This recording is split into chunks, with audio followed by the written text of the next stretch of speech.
Let's start, enough. So consumers का perspective ना complete है। 3 चैप्टर था अगर आपको याद हो।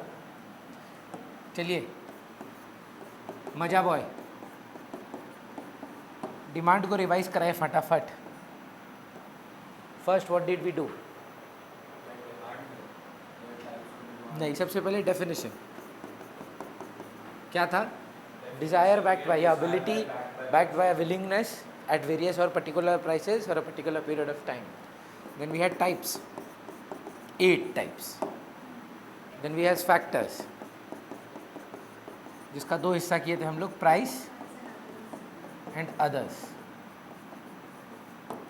फिर हम लोग बात किए थे डिमांड का, law of demand,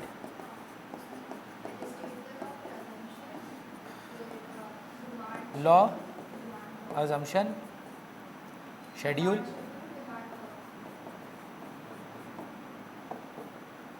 curve. Schedule का 2 पार्ट हुआ था, याद है? Individual market. कर्व का 2 पार्ट हुआ था, इंडिविजुअल मार्केट। बताइए कितना टो था आदर्श? क्या क्या है उसमें? जल्दी जल्दी, टाइम नहीं है, बोलेगा।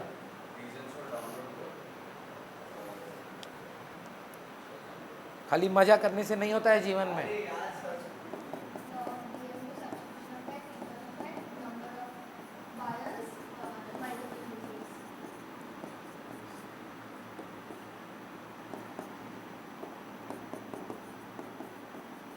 इन दोनों को मिला के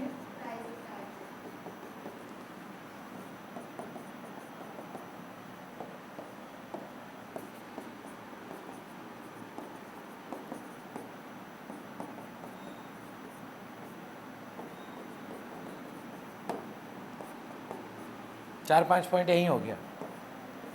फिर हम लोग क्या किए थे?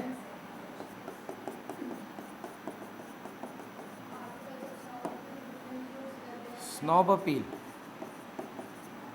वेबलेन,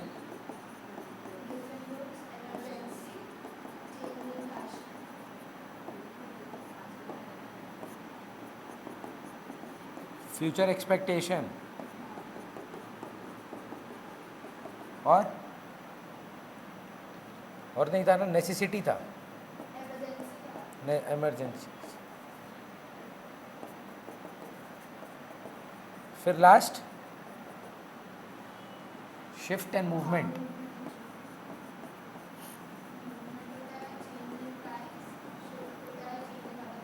ये प्राइस से होता है, ये अदर से होता है। ये चेंज इन क्यूडी होता है, ये चेंज इन डी होता है। एक ही कर्व में दिखाते हैं, ऊपर का तरफ कॉन्ट्रैक्शन है, नीचे का तरफ एक्सटेंशन है। यहाँ राइटवर्ड लेफ्टवर्ड शिफ्ट हो जाता है। हम आपके साथ इलास्टिसिटी नहीं रिवाइज करेंगे अभी, ना ही कंज्यूमर इक्विलिब्रियम। हम आपके साथ अभी सप्लाई स्टार्ट करेंगे। तो भैया ये क्यों किए? एकदम ऑपोजिट है और ऑर्डर सेम है। प्रॉब्लम है डिमांड के साथ ये लोग इलास्टिसिटी एक अलग चैप्टर दिया था, सप्लाई एक ही में है। तो supply and supply, elasticity of supply is your chapter number 5 if you have seen. 2 was demand, 3 was consumer equilibrium, 4th was elasticity of demand, 5th chapter is supply and elasticity of supply। हम फिर बोल रहे हैं, ये मेरा इस month का, अप्रैल का लास्ट चैप्टर होगा। उसके बाद हम जितना क्लास लेंगे आपसे, 4 क्लास जो भी बचता है, 4 भी नहीं, 2 क्लास में भी 1 हफ्ता बचता है ना, इसके बाद 3 क्लास। आज क्या है? 20 है, तो 3 क्लास मिलेगा हमको। हम 3 क्लास में खाली 4 चैप्टर का क्वेश्चन आंसर डिस्कस करेंगे आपसे। मोस्ट स्कूल में, सब स्कूल में रादर हम आगे ही चलेंगे। एक आध स्कूल में पीछे हो सकते हैं जिनका 11 में स्टार्ट हो गया होगा, तो वो लोग शायद सप्लाई पे है, हम सप्लाई तक आ जाएंगे। पहला यूटी या पहला एग्ज़ाम में ये 4 चैप्टर ही आता है। तो हम तो पढ़ाते जा रहे हैं, पर आदर्श से बात करके लग रहा है आदर्श पढ़ नहीं रहा है। हो सकता है। चलिए बताइए फिर, इलास्टिसिटी डेफिनेशन क्या है?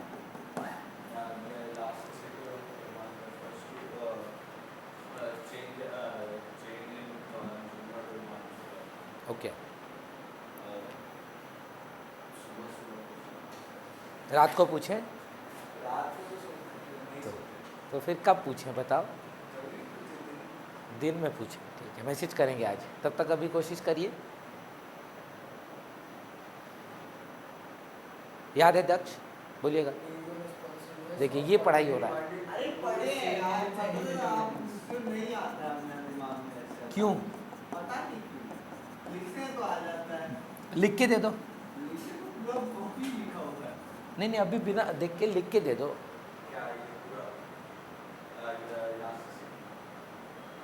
अभी मान ले नहीं पढ़े भैया, अब पढ़ेंगे। क्या पढ़े हो? प्रेम पत्र।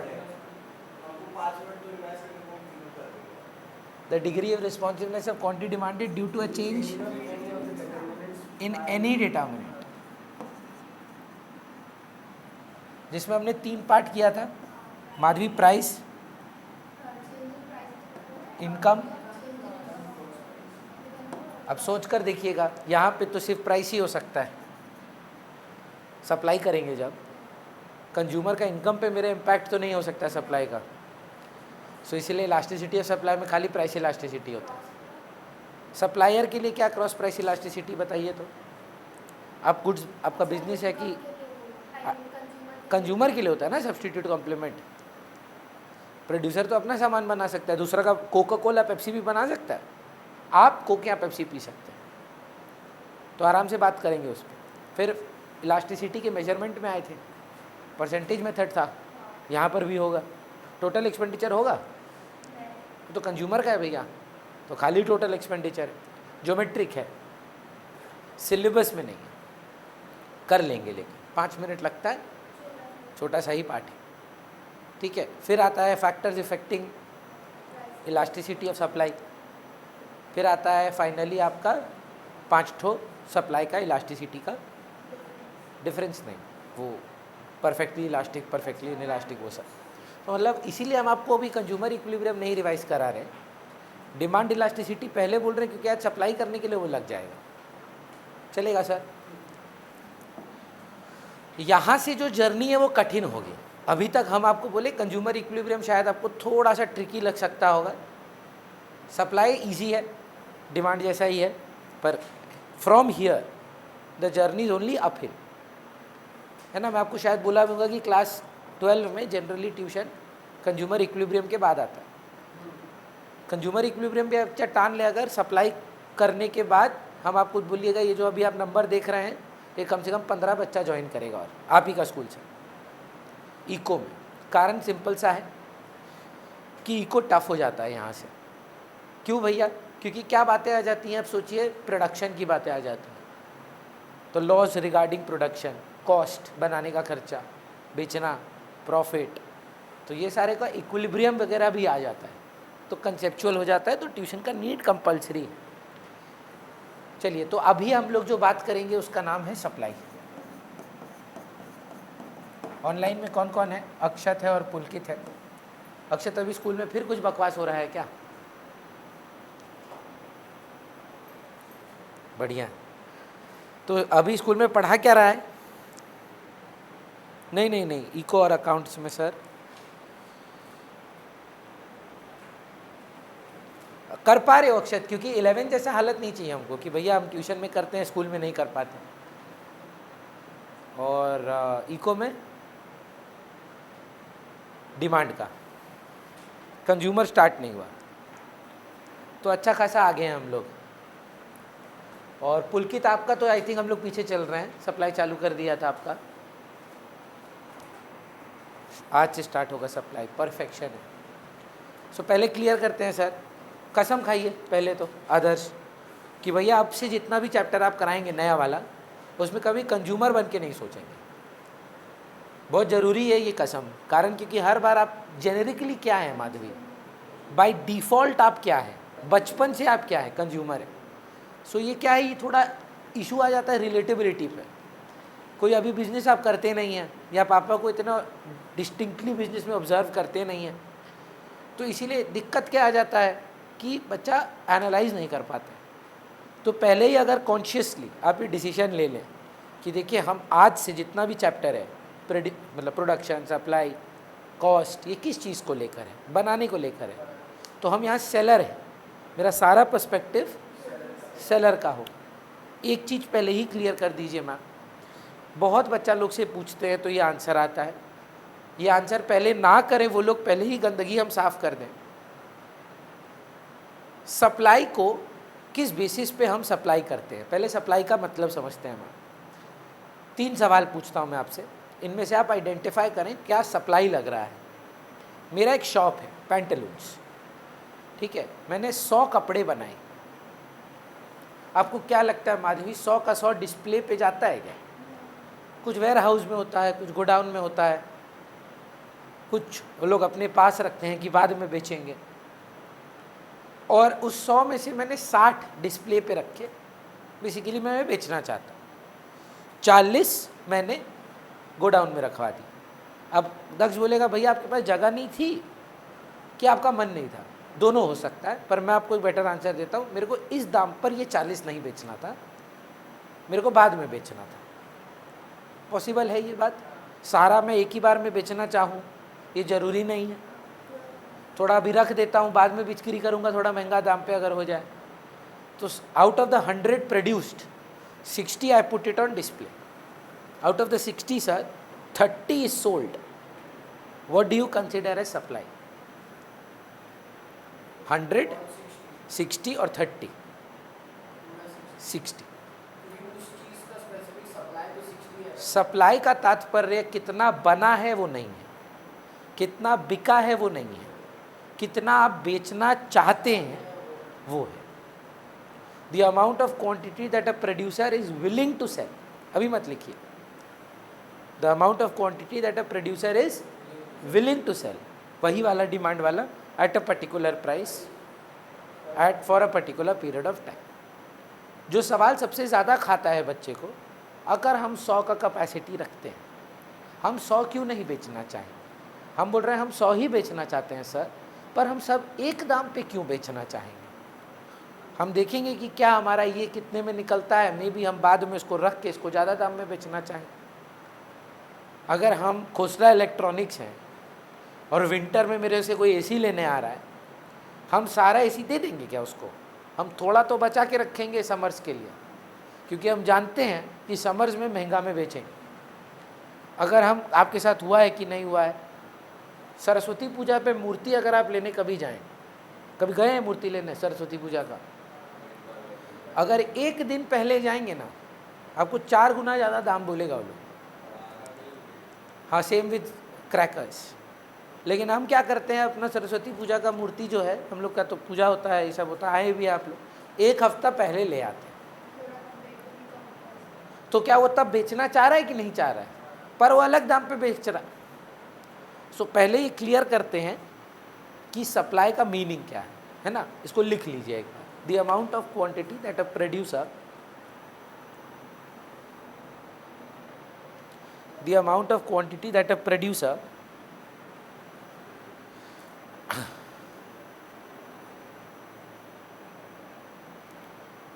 is willing or offering to sell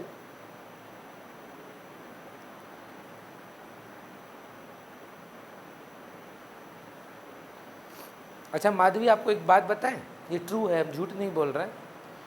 अभी अप्रैल चल रहा है ना, मई के बाद जो भी बच्चा ज्वाइन करता है मेरे को, हम उसका फीस 1500 रुपीज़ पर मंथ कर रहे हैं। भाई ऐसा क्यों भेदभाव? देखिए, आप ये 3 महीना पढ़े हैं, अब 3 महीना पढ़े हैं तो आपका तो एक लाभ है। तो अब जो कोई बीच में ज्वाइन करेगा उसको रिकॉर्डिंग का एक्सेस मिलेगा, ये सारा चीज़ मिलेगा, क्लासेस रिवीजन होगा, पुराना टॉपिक फिर से होगा। तो आप बेवकूफ़ तो है नहीं कि आप मार्च से कर रहे हैं।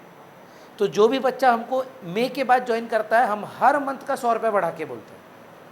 तो जब कोई मई में ज्वाइन करता है 1500, कोई जून में ज्वाइन करता है 1600, कोई जुलाई में ज्वाइन करता है 1700 है, प्रोवाइडेड ये बोल दिया जाता है कि आपको पुराना टॉपिक्स वापस करना है कि नहीं। अगर जहां हम करंट बैच के साथ हैं, आप उसी में करना चाहते हो, तब आपका 1400 ही है, जितना हम बाकी बच्चा से ले रहे हैं। लेकिन सपोज दक्ष बोलता है कि भैया उन मेरी एक मित्र हैं, वो आना चाहती हैं, आपका फीस कितना होगा। हम उससे 2 सवाल पूछेंगे, आपका प्रायर टॉपिक्स वापस करना है या सिर्फ जो हम अभी करा रहे हैं अपना बैच में वहीं से ही कंटिन्यू करना है। अगर जो करा रहे हैं वहीं से कंटिन्यू करना है तो फिर आपका फीस 1400 ही रहेगा। भैया पॉइंट क्या है, हम कुछ जगह हमेशा बचा के रखते हैं कि फ्यूचर में जब कोई आएगा तो हम थोड़ा महंगा में बिक्री करेंगे। देयर इज समथिंग जो आप लास्ट ईयर पूछिएगा, कुछ बच्चा लोग ज्वाइन किया था, अराउंड 6000 रुपया दिया था 2 महीना का क्रैश कोर्स। लास्ट दिसंबर महीना में आया, बोला कि हमको आता नहीं को क्या करें। हम बोले अकाउंट्स में देखो पॉसिबल नहीं, 2 महीना में सिलेबस मेरा मतलब खानदान में कोई नहीं करा सकता आपको अकाउंट्स का, है ना। 100-150 सम पर चैप्टर, एक एक चैप्टर महीना भर में ख़त्म कर रहे हैं, कहाँ से होगा। सो इम्पॉसिबल था।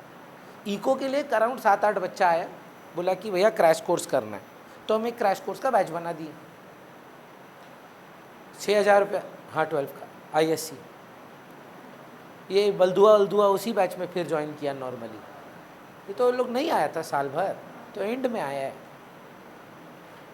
तो भैया पॉइंट क्या है आपका, मेरा पॉइंट ये है कि एक प्रोड्यूसर सारा क्वांटिटी एक बार में बेचना चाहे ये ज़रूरी नहीं है। क्या पॉसिबल है हम सारा एक बार में बेचना चाहें? हाँ, पर हम नहीं भी बेचना चाह सकते हैं।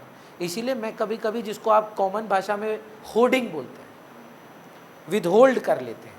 जैसे आपका तो सर शॉप है ना रोलेंट, तो जितना मेरा स्टॉक है ज़रूरी नहीं है हम एक बार में सारा उतना निकाल दें। हम थोड़ा रख के रखना चाहते हैं, अलग दाम पे बेचना चाहेंगे, तो हम जितना अभी एक दाम पर बेचना चाह रहे हैं वो मेरा सप्लाई पहले ही क्लियर करना चाहते हैं। जो हम सेजल से पूछ रहे थे, आदर्श आपसे पूछना चाहते हैं, जैसे डिमांड के कुछ डिटर्मिनेंट्स थे कि आपका डिमांड किन किन चीज़ों पर निर्भर था। आपका डिमांड याद है आपको सर? प्राइस था, इनकम ऑफ द कंज्यूमर था, टेस्ट एंड प्रेफरेंस था, है ना। 9-10 तो किए थे हम लोग इंडिविजुअल और मार्केट का। सेजल सप्लाई किस पर डिपेंडेंट है?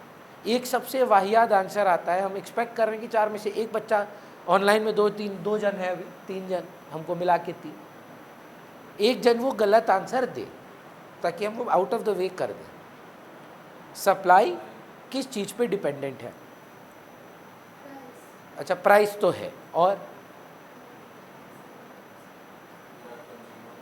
यही हमको सुनना था, वो गलत आंसर डिमांड, रॉन्ग आंसर है ये सर। ऑनलाइन में भी अक्षत बोला डिमांड।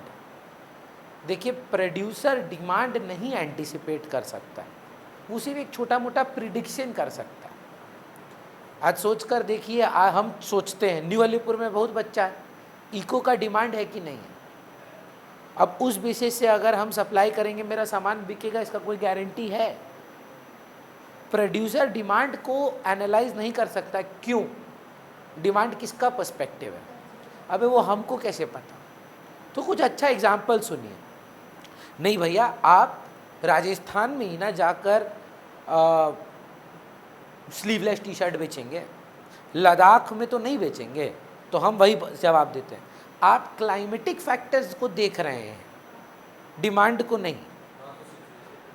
तो सिचुएशन को देखना पड़ेगा, डिमांड को नहीं। क्या ऐसा कोई पॉसिबल नहीं है कि ऋतिक रोशन स्लीवलेस पहन के लद्दाख में चला गया, सब पागल हो गया, सब पहन के स्लीवलेस पहन के लद्दाख में घूमना चाहता है, फैशन का चेंज हो जाए तो लद्दाख में भी स्लीवलेस मांगा जाएगा। मतलब हम आपको एक एग्जांपल दे रहे हैं, बहुत अनरिलेटेड है, जिनके पेट्स हैं या डॉग लवर हैं उनको समझ में आएगा। Have you heard of a dog called husky? It is absolutely criminal मेरे हिसाब से to bring a dog in a temperature like Calcutta. Siberian huskies are supposed to be in temperatures lower than 2 degrees। बोलते हम AC में रखते हैं, 2 degree तक ला पाओगे एसी? वो साइबेरिया के डॉग्स हैं, ठीक है, कहाँ रहने चाहिए उनको? पर डिमांड क्या बोला?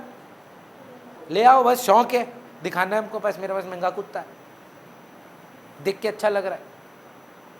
तो आप नोटिस करिए, ये ना डिमांड के ऊपर आप नहीं प्रिडिक्ट कर सकते एज अ प्रोड्यूसर। अगर हर इंसान को पता होता कि उसका डिमांड क्या है तो सारा प्रोड्यूसर प्रॉफिट में होता। उसको तो पता होता ना कि कौन कौन सा प्रोडक्ट लेने वाला है। हाँ, वो प्रिडिक्ट कर सकता। पर वो प्रिडिक्शन उसके हाथ में नहीं है, वो मतलब पूरा बेकार हो सकता है या वो हिट भी हो सकता है। मैं बस क्या बोल रहा हूँ, वो उसके हाथ में नहीं। सो ये बस मत बोलिएगा कि सप्लाई डिमांड पे डिटर्मिनेंट है। याद रखिए, मैंने पहली क्लास में भी बोला था, डिमांड सप्लाई पे डिटरमाइंड नहीं है। आप देख के खरीदते हैं क्या कि अवेलेबल है कि नहीं। आप desire backed by purchasing power देखते हैं क्या पहले। आपका एक्स एंटी डिमांड सप्लाई पे डिटरमाइंड है, मैटर करता है क्या? नहीं करता। और एक्स एंटी ही ट्रू डेफिनेशन है डिमांड का। Desire backed by purchasing power at is it ever mentioned what you buy? Demand की डेफिनेशन में क्या था? जितना अवेलेबल है। डिज़ायर भैया कितना बार होता है आउट ऑफ स्टॉक रहता है, डिमांड तो तब भी रहता है। सो प्रोड्यूसर का डिमांड हो या ना हो, सोचिए ना, मेरा दुकान है, हम पनवाड़ी हैं, यहाँ पे पल्स का टॉफ़ी रखे हैं 100 डब्बा, अंदर में 500 और है। हम अभी यही वाला डब्बा निकालना चाहते हैं। ये जो हम बेचना चाहते हैं 2 रुपया करके 1 रुपया करके, एक ठो भी नहीं बिक रहा है। सप्लाई है कि नहीं? तो कहाँ से आप डिमांड पे डिपेंडेंट हैं? डिमांड तो नहीं है, एक आदमी नहीं आया लेने। सप्लाई को डिमांड से कंफ्यूज मत करिए। इसलिए पहला क्लास में ही आपको हम क्लियर करा दिए कि आप प्रोड्यूसर बन के सोचेंगे, कंज्यूमर का घर में क्या हो रहा है वो आपको नहीं पता, हमको नहीं मालूम है आदर्श का ब्रेकअप हो गया है ना, तो हम नहीं देंगे उसको कपल क्लास का ऑप्शन, या हमको तो पता नहीं। हाँ, जोड़ा में ज्वाइन करेंगे अगर आप तो फीस कम हो जाता है। हाँ, तो अब टूट गया ना, तो चला गया वो, अब तो फीस बढ़ जाएगा आपका 1400। क्या? पर आप लोग नहीं है ना साथ, तो ठीक है। तो ये हुआ जोड़ा क्लास। तो जोड़ा क्लास अगर होगा तो आपका फीस कम हो जाएगा। सेजल, एक क्लास में होना होगा, समझ रहे हैं? पास आउट नहीं चलेगा। हाँ, और एक होना होगा।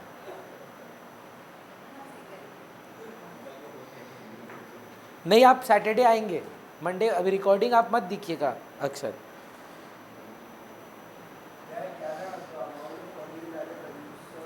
The amount of quantity that a producer is offering / willing to sell at a particular price for a particular period of time. So Daksh, एक सवाल आता है 3 मार्क्स का generally, what is the difference between stock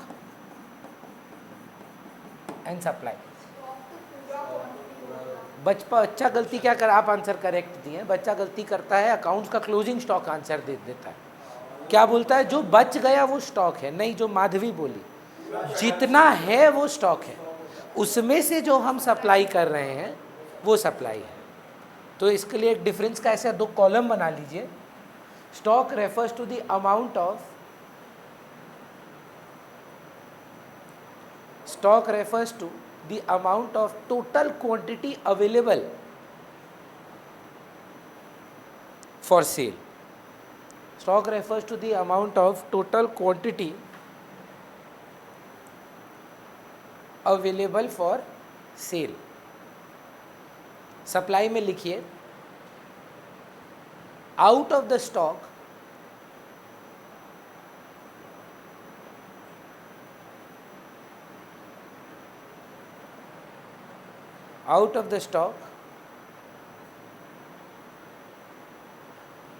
whatever we are offering to sell is supply. Whatever we are offering to sell, कितना बेचना चाहते हैं इसमें से आप, इस सप्लाई। 60 था वो सप्लाई था, वेरी गुड। देखिए, तो एक और डिफरेंस देखिए। डिफरेंस क्या है? नाम का डिफरेंस है। अगर आप इंग्लिश समझते हो, नहीं समझेंगे तो बताइएगा हमको। स्टॉक में it is also called intended supply, intended supply.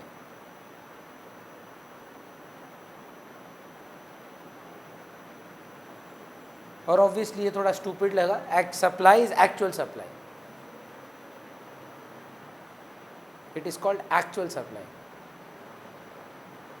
है ना। फॉर एग्जाम्पल, जैसे दक्ष, आप जानते होंगे कि मेरा जो इंगेजमेंट हुआ है वो 8 साल पहले हुआ था शादी के, तो हम 8 साल एंगेजमेंट चलाए थे। तो अगर हम किसी को इंट्रोड्यूस करते थे अपनी वाइफ, मतलब तब तो फियांसे थी, तो हम इंट्रोड्यूस करते थे दिस इज़ माई इंटेंडेड, मतलब होने वाला है। तो स्टॉक क्या है? ये होने वाला सप्लाई, आज हो जरूरी नहीं, बाद में होगा, पर स्टॉक है तो सप्लाई तो बनेगा ना कभी, इसीलिए उसका नाम रखा है इंटेंडेड सप्लाई। ऐसा नहीं है कि स्टॉक स्टॉक ही रहेगा, कभी तो इसको बिक्री करना चाहोगे, बिकेगा नहीं पता। देखिए ये आपके हाथ में नहीं है, बिकना किसके हाथ में, वही डिमांड है। सोचकर देखिए इस बारे में, जो बिक रहा है ना वो डिमांड है, क्योंकि वही हाथ में जा रहा है उनके, वही आप खरीद रहा है वो लोग, और उसको आप नहीं कंट्रोल कर सकते।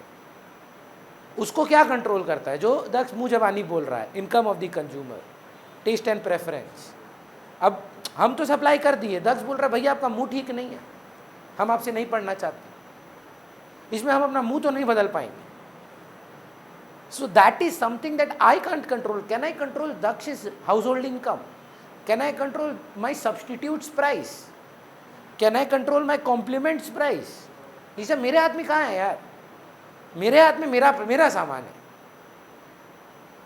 तो जितना मैं अभी बेचना चाह रहा हूँ वो मेरा सप्लाई है, जितना मेरे पास है वो मेरा स्टॉक है। अच्छा, ज़रूरी नहीं कि मैं हमें सारा नहीं बेचना चाहूँ, हो सकता है स्टॉक इक्वल टू सप्लाई हो, है ना। थर्ड पॉइंट लिखिए, stock will always be greater than और इक्वल टू, ऐसे लिखिएगा। हाँ, stock will always be greater than और इक्वल टू, ऐसे लिखते हैं बचपन में मैथ्स में, अगर आपको याद है।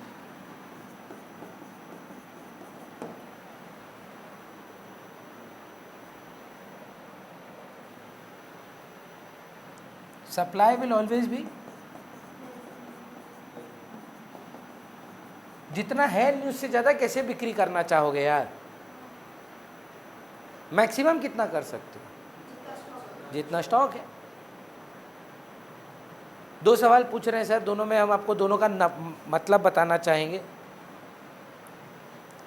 सेकेंड पॉइंट मिस हो गया। सेकेंड पॉइंट क्या था? Stock is called intended supply. नहीं, वो अक्षत ऑनलाइन पूछ रहा है, सेकेंड पॉइंट मिस हो गया। स्टॉक इज इंटेंडेड सप्लाई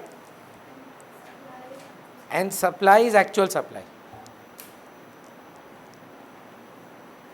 फिर आता है भैया stock greater than supply, supply greater than stock, less than equal to stock.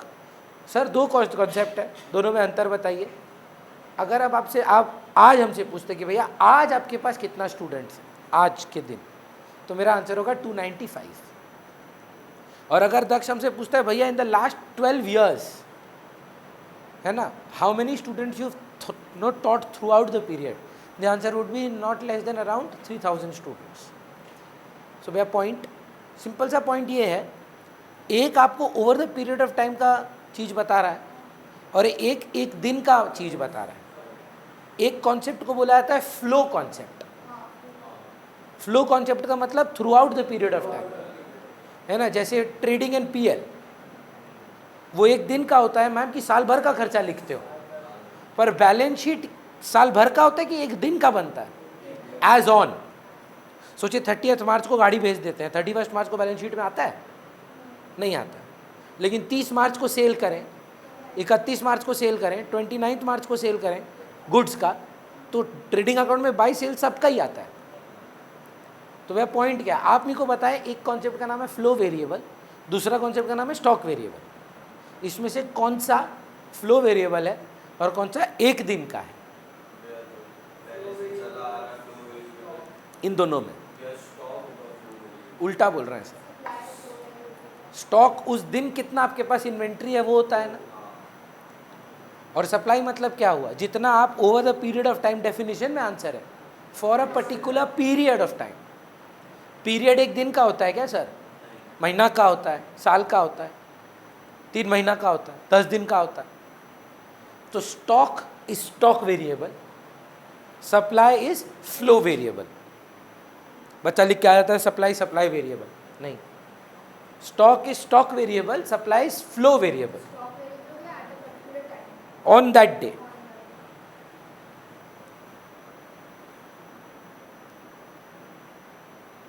जैसे अगर हम आपसे पूछे आज भारत का आबादी कितना है, वो क्या कॉन्सेप्ट है?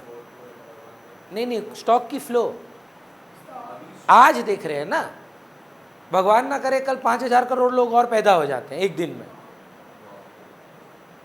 तब उस दिन को जोड़ा जाएगा तो स्टॉक बनेगा। लेकिन अगर हम आपको बोले भारत में आज तक कितना लोग पैदा हुआ है 1947 से, तब कौन सा वेरिएबल हो गया? Flow variable. समझ पा रहे हैं? क्योंकि आदमी मर के फिर जीत के मर क्या मरता है, फिर मर जीत तो होता ही है ना। ये क्लियर है? ये नेक्स्ट कॉन्सेप्ट आता है आपका फैक्टर्स इफेक्टिंग सप्लाई। एकदम डिमांड का बड़ा भाई है ये, याद रखिएगा। जैसे डिमांड में किए थे ना, बस इसमें टाइप्स नहीं है। टाइप्स के बाद क्या किए थे? फैक्टर्स। और क्या क्या बोल सकते हैं अध्यक्ष इसको? और सप्लाई फंक्शन। समझ? सेम भैया, सब कुछ सेम। फैक्ट लिख लीजिए एक बार। Factors affecting supply, determinants of supply या supply function.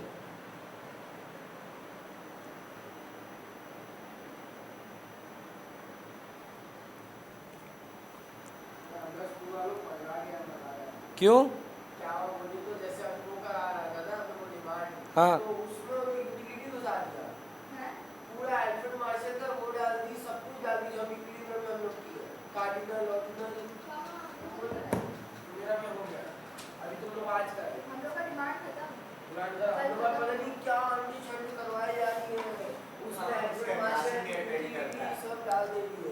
Consumer equilibrium start हो गया होगा।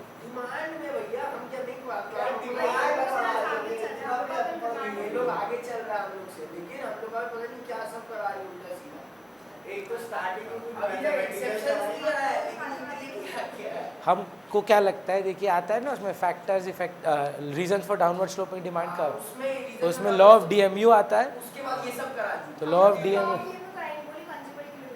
और उधर करा दी। वो हम लोग इधर करा दी। गजब है यार ये तो। क्लास हम करते ही नहीं हैं। अच्छा अच्छा।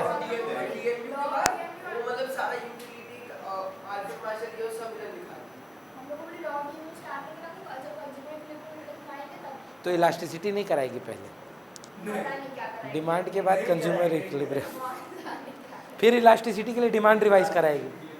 चलो बढ़िया, अच्छा।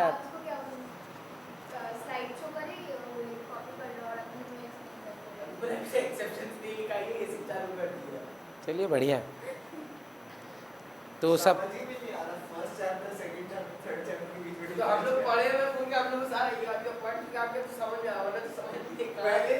पहले तो जब तक हम दोनों उसका मुंह देख रहे थे, जब तक वो एग्जैक्टली डिमांड नहीं बोली है। पहला 2 क्लास, पहला 2-3 क्लास आइडेंटिफाई डायग्राम बना के समझाना चाहिए था, बेसिक। इसका क्या 2 पार्ट्स था बता पाएंगे आप? प्राइस एंड अदर्स भैया, सेम स्टोरी। जस्ट थोड़ा आगे जा रहे हैं दक्ष, फ्यूचर में अभी पढ़ेंगे इसको। तो मूवमेंट क्या होगा? किसका चेंज होगा? प्राइस का। और शिफ्ट में अब इधर सप्लाई का। ये हो जाएगा मूवमेंट अलोंग दैट सप्लाई कर, शिफ्ट ऑफ सप्लाई। ये हो गया चेंज इन क्यू एस, याद है होता क्यू डी, वो था चेंज इन क्वांटिटी डिमांडेड। ये क्या हो जाएगा? ये क्या था क्या? Change in demand. अब क्या बन जाएगा? सब कुछ सेम है, एक्सटेंशन कॉन्ट्रैक्शन नाम भी सेम है, इंक्रीज डिक्रीज भी सेम है। तो डिमांड अगर ढंग से कर लिया, सप्लाई बस मोटा मोटी उल्टा होता है। उल्टा क्यों है भैया? पहला ही डिस्कशन देखिए, लॉ ऑफ डिमांड क्या बोलता था Daksh? Other things remaining constant, price rise